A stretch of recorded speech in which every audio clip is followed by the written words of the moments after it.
Most wars don't start with missiles. They start from years earlier with politics, alliances, money, and power. Right now, the world is watching the growing conflict between Iran and United States.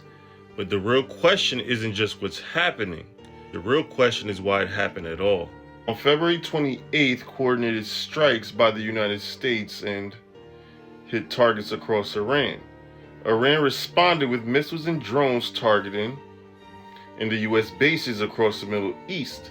Now the region sits on edge of a wider war.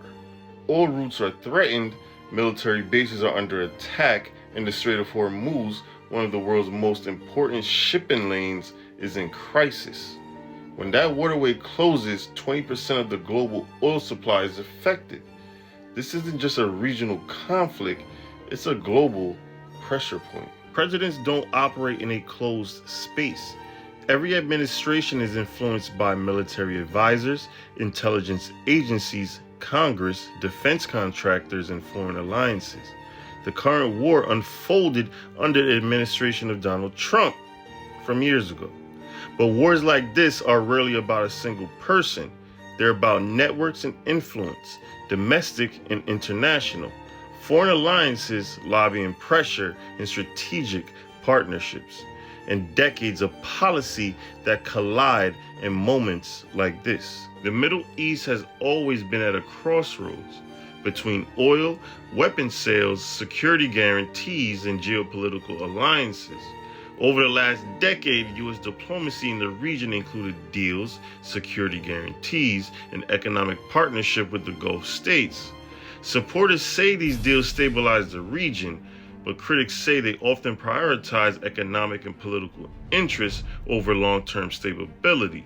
When billions of dollars go into arms and energy, contracts are involved, and peace is rarely simple. Keep in mind that wars aren't fought by politicians. They're fought by young soldiers. So every escalation raises the same terrifying possibility. A regional war turning into a ground invasion, and history shows that when troops deploy, conflicts that were supposed to last weeks now last years. Every war explained to the public is one way: security, defense, protection. But history shows something else happens in the background. Defense spending explodes, private contractors make billions, and geopolitical maps get redrawn. And the people who pay the price are usually the ones with the least power in the decision. So the real question isn't why the war started, it's who needed it to start. But I'll leave you guys with this. If history teaches us anything, it's that the truth about wars rarely come out while they're happening.